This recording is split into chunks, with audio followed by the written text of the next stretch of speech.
People say you can't change your career at 30, that's when you're meant to be settling down. You can't change your career at 35, you should have had it figured out by then. Oh my God, you're not married at 38? What the hell are you doing with your life? Who comes up with this stuff? I have no idea. But this stuff plagues so many people that I speak to. So many people open up to me and say, Jay, I just don't know how to change. Is it possible? What do you think this guy was before he became who he is? He used to be a PE teacher, right? Sports teacher at a high school. How about her? She was a telemarketer for 2 weeks. How about her? She applied to be a funeral director. It's incredible. What happens in society is that we're clouded by the noise of family expectations, the noise of our parents, the noise of our brothers and sisters' expectations. I grew up in a family where you could either be a doctor, a lawyer, or a failure, right? Those were my 3 options. Anything else would just count me as a failure. I would have failed. So basically I failed, right? I'm standing up here in front of you all as a failure. I lived as a monk for 3 years. I committed career suicide. I turned down 2 amazing corporate job offers when I graduated from business school. I shaved my hair, I wore robes, and lived out of a gym locker for 3 years. And I did that because I thought I was going to do something meaningful, help impact the world. And it was one of the best experiences of my life. But more than becoming a monk, what that trained me to do was drop out with the rules. People told me, if you come back in 3 years, you'll never get a job. They told me, if you become a monk, people are going to think you're weird forever. No girl's ever going to talk to you. People told me, they were like, well, when you come back to real life, like, will you even be able to talk English? Like, people were just really weirded out. I'm just like, okay, I think monks speak English. And there was so much different noise that I was hearing when I made that decision.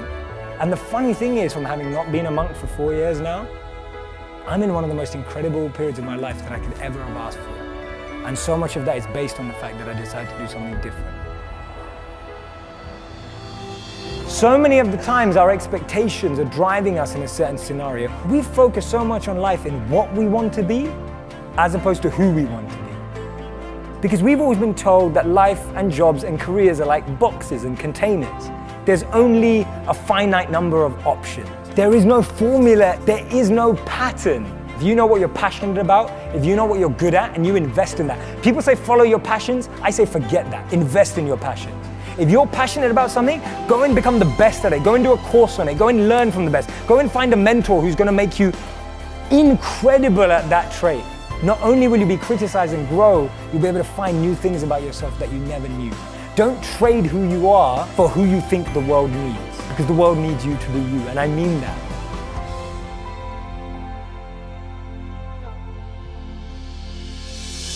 I was a 19-year-old kid, and I was miserable. I was in love with my high school sweetheart. We were that couple that was really annoying. So we went to school together. We signed up for classes together. We shared a U-Haul on the way to school together. We lived in the same dorm together. We walked to class. We walked to breakfast in the morning and walked to class together. I mean, we were just joined at the hip, and we were completely crazy infatuated in love. And then halfway through the first year of college, she discovered beer and other boys on the same night, and she cheated. I completely fell apart. I stopped going to class. I barely ate anything, certainly nothing healthy. I stopped studying. I just stopped caring about the world. Literally couldn't get out of bed. And I never thought about it until years later. Reading changed my life, because I was still reading. It was one thing that's brought me through everything. And I happened to pick up the school newspaper, and I opened it up, and there was this full-page ad. It was this perfect white sandy beach, turquoise water, big green palm tree. And across the top of the ad, it said, escape. Students needed for summertime jobs in the Dominican Republic. So I escaped. I went down there, and one night, my friend Kevin and I, we hopped into a car after dropping off a client. So we're going down this road, 85 miles an hour in this car, and the windows were open and that air was coming in. That amazing humid, if you've been in the Caribbean, that just gorgeous, amazing humid air is coming in. And then we came upon a corner. We take that corner 85 miles an hour, and that corner became the turning point that put my feet on this stage for you today. Kevin grabs the wheel, he goes, hold on, and I brace. And the car starts sliding sideways. And that weird slow motion thing happens. Kevin's gripping the wheel, trying to make the corner, and all of a sudden, smack. When I came to, I looked over, and Kevin is screaming at the top of his lungs, "Get out of the car, Brendan, get out of the car!" And I look over, and a whole big chunk of his head is open. So I pull myself out of the windshield of this car, and he's screaming over here, and I stand up eventually on the hood of the car, and I look, and I notice all this blood on me, and I remember just looking down, and that slow motion thing's happening. I just thought, did I even matter? And I start seeing all these images of my life when I'm surrounded by people that I care for. There's a cake in front of me. Here's my friends singing. My mom leading them in that goofy song. There's my sister, just swinging and smiling right next to me. And it makes you wonder, did I love? Did I love openly and honestly and completely? Or did I hold back because that one time I got hurt? And just as I was about to pass out, I noticed a glint, like a sparkle, something shiny, a reflection in the blood going off the hood of the car, and it made me look up. And there was this bright, big, beautiful moon that night. And I just immediately felt this connection, like I knew I was gonna be okay. And I felt like the big guy upstairs reached down to me and handed me life's golden ticket. He reached down and said, "Here you go, kid. You're still alive. You can still love and matter. But now you know the clock is ticking." Mortality, motivation. I got it as a 19-year-old kid. People say, "Why are you so successful?" I'm like, I got mortality motivation when I was 19. That's a blessing. Most people don't get that till they're 60. Don't worry, Kevin and I, we both survived. See, I'm still here. It's okay. I made it. But the one thing that I took away from that entire thing was that moment and those questions, because I remembered them and I thought about them as I was healing. I was like, what was that about? Why did I feel so unhappy with that moment? Because I thought, in the last moments of life, there must be this transcendence, and I was not happy. And I realized it was because of how I'd been living my life, and I wasn't living to my questions. I knew I got those questions. Did I live? Did I love? Did I matter? And soon as I got that those were the questions I'm gonna evaluate myself with at the end of the life, it gave me the power of what my late mentor, Wayne Dyer, taught, the power of intention. That breath you just took, feel it. What a blessing that is you got that life. What a blessing is you got that breath. That means you still got something inside. You gotta work for it. You gotta contribute for it. You gotta give for it. You gotta lead for it. You gotta love for it, because you still have something not just in you, you're still here for a reason. And now you just gotta earn that blessing. My parents' biggest frustration was that I was epically lazy, and if they handed out gold medals for being lazy, I would have won, I assure you, hands down. Because even though I was a slightly chubby kid growing up in a morbidly obese family in Tacoma, Washington, I always knew two things about myself. One day I was gonna be rich, and I was gonna have six-pack abs. Like, those are the two things, is that kid that was, jiggling his belly thinking, one day I'm not gonna have to suck in my gut. When I left for college, my own mother, who had always been my biggest cheerleader, quietly assumed I was going to fail. But these two guys that were successful entrepreneurs and bodybuilders happened to walk into a class when I was a teacher. And they were just starting a technology startup, and they said, "Hey, we need a copywriter. Why don't you come be a copywriter?" And so I was just young enough and just dumb enough, and I went all in. They literally put me in the room with all the computer servers. But starting from there, I knew I could wow people because I was willing to grind it out. And we all have a superpower, and my superpower may be the willingness and ability to endure suffering. I had suffered a lot. I hadn't taken a day off in like 6.5 years because I was so hell-bent to get rich. And then I realized, almost 8.5 years in, I'd finally had enough. I had hit my breaking point from suffering, and I got so mad, and I was so unwilling to do it anymore. And I turned to my partners and I say, "I'm completely miserable, I quit."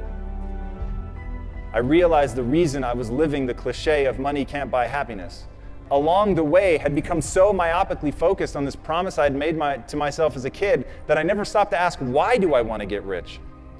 The questions you ask yourself will determine the course of your life. I had been asking myself, what do I need to do to get rich? And it left me really unhappy. So I changed the question, and I started asking, what would I do and love every day, even if I were failing? Life is too short. This is your one go-round. So what are we going to do? We're going to build a company that's predicated on value. We're going to build a company that's predicated on passion. I started thinking about my mom and my sister, but they were profoundly overweight. I started thinking about my uncle who ate himself to death when I was 12 years old, and how much that scared me, and it made me sad. And it made me sad to see that there were millions, if not more than 1 billion people that were in the same kind of abusive relationship with food that my mom and my sister were. So I said, I don't know if it's a big business, but I know it's a big problem. And that's the problem that we're going to solve. And so we decided to build a totally new kind of company. We started Quest Nutrition in 2010, just as we were coming out of the Great Recession. I was wearing a hairnet and a lab coat every day, and my employees were former gang members, ex-drug dealers, felons. We were in Compton, and we literally told everybody in the neighborhood, I don't care if you've been convicted of a crime. I just want to know if you're willing to bust your ass to change your life. And if you are, you're going to get an interview. And I'm not going to ask for your resume. I don't care about your resume. Your resume tells me where you've been. It doesn't tell me the price you're willing to pay to become somebody new. Every belief that you have is a choice. I choose to believe that human potential is nearly limitless. And this was the belief that changed my life. Because once I realized, so it's not about who you are today. It's about who you want to become and the price you're willing to pay to get there. And I promise you, the day that you're willing to pay any price, you'll achieve what you want to achieve. If you truly believe that human potential is limitless, what do you want to become? And what price are you willing to pay to get there? Gives you better sex, increases your good cholesterol, gives you more friends, gives you more meaning, engagement, life satisfaction, and happiness. If you have a purpose-driven life, it adds years to your life. You live longer. Let me share 2 stories with you.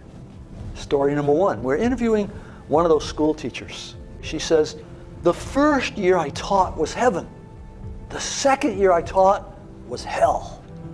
I had 5 boys that second year, and they were incorrigible. And there was one kid in particular. He was impossible. One day, this kid's in the doorway of the classroom, and he's kicking and moving his arms and making noises, and I lost it. She said, I'm ashamed to say these words, but I walked towards that kid with the intention of kicking him. Thank heavens he got up and ran away. I kept walking. I went to the principal's office. I said, this is it. It's him or me. And the principal took the kid out. She said, I felt terrible. So I went to 2 of my colleagues and poured my heart out. And they said to me, you are not the key to every door. And as she said those words, she burst into tears in the interview. And we waited a long time.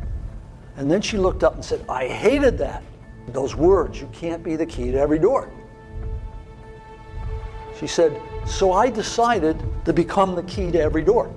Instead of pushing disruptive kids away, I began to seek them out. I began to bring them into my world. I read every book I could find. I kept notes. I ran experiments. I kept notes on the experiments.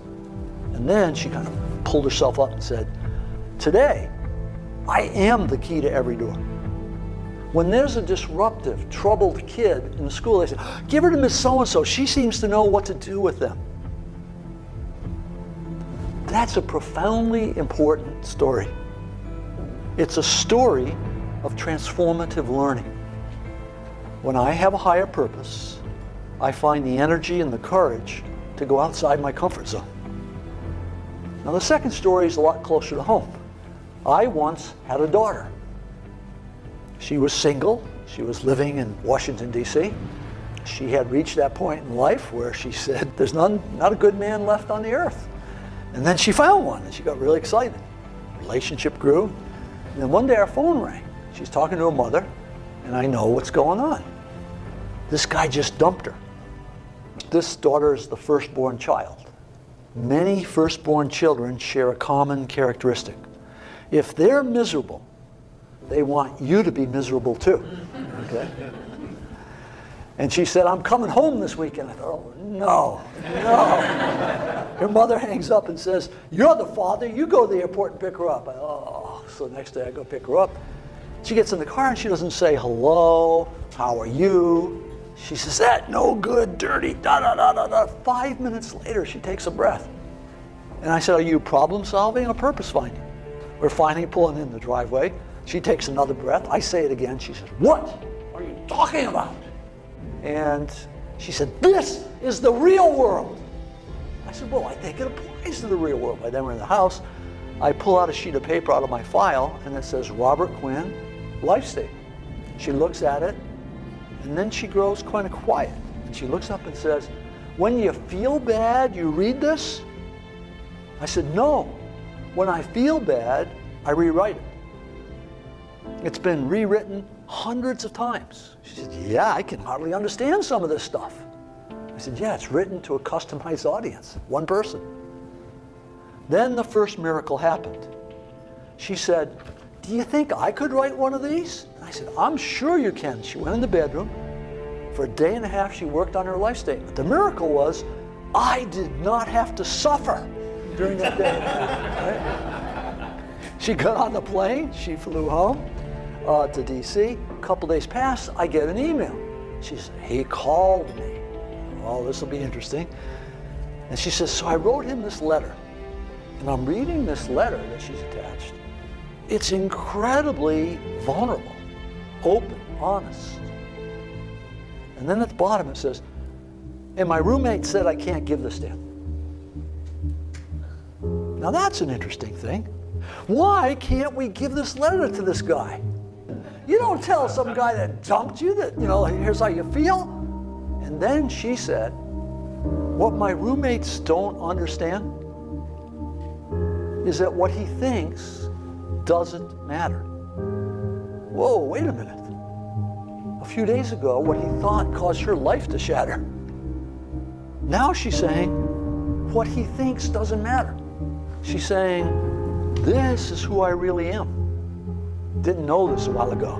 Now I know it. It doesn't matter what other people think. You see, when you clarify your purpose, you take back your external locus of control where you worry about what other people think, and you take an internal locus. You don't become insensitive. You don't become rebellious. You become centered. You become powerful. Now here's the interesting thing. In the next few months, she began to be promoted. Her career turned. Why? This was a dating breakup. Why is her career taking off? Because when you find purpose and meaning in what you're doing in one area of your life, it grows in every area of life because you are one person. That company had a woman coming in with the same dresses on, body looked the same, but it wasn't the same employee. This was a woman now full of leadership for the first time. When someone has that meaning and that integrity, things start to change. The research says when you give up self-interested goals, where most of us are most of the time, and you take on contributive goals, you function differently. The biology changes, the thought process changes. Learning accelerates, you grow more. The only thing that I'm left to conclude is you and I are designed to be purpose-seeking mechanisms. You've been shaped by life. You've had bad experiences and good experiences. And both the bad experiences and the good experiences are there to teach you something about you. And if you look very carefully at those, You can determine what your purpose is. Every person in this room can clarify the purpose of their life, become the key to every door.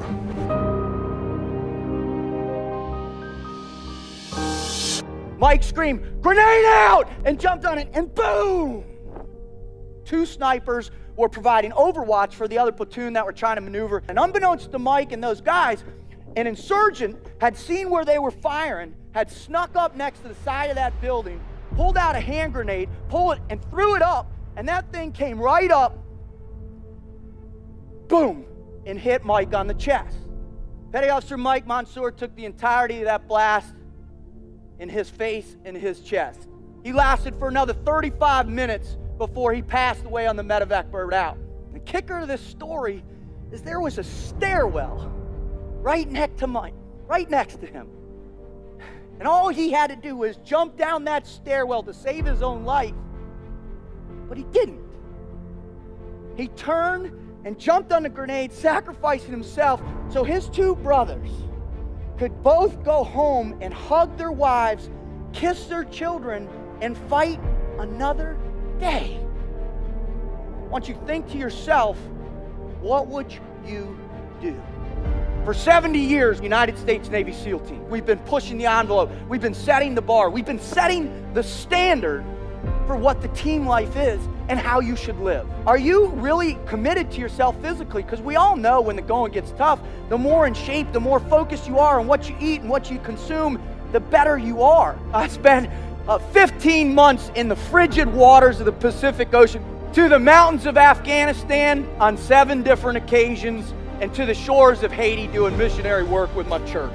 And what I've learned in this incredible journey are a few undeniable truths about what enables us to succeed.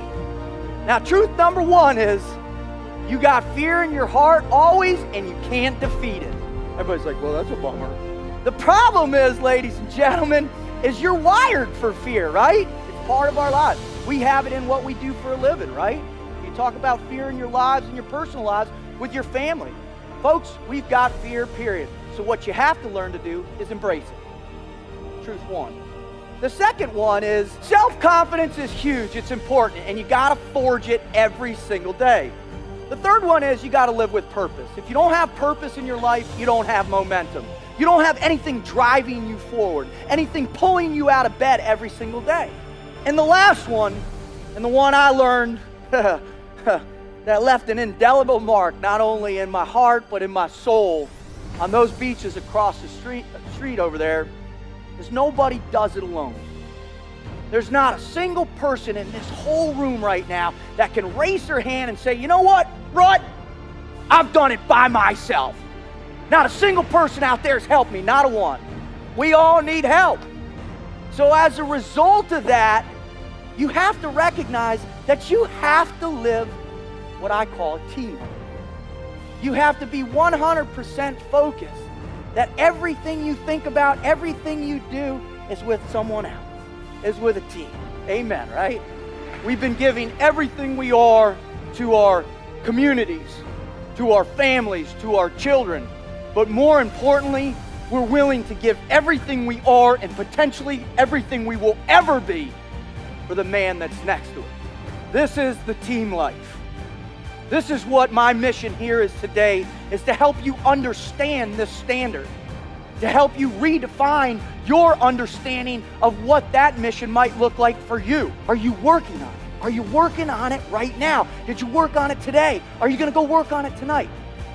Because I tell you, with those 3 things, you're on the road to commitment. I've worked with every kind of person there is on this planet. We all bleed red. What I care about is there's something that gets you out of bed every morning. There's something that you have faith in that's bigger than yourself. There's something that you're willing to sacrifice for another human being. That's powerful.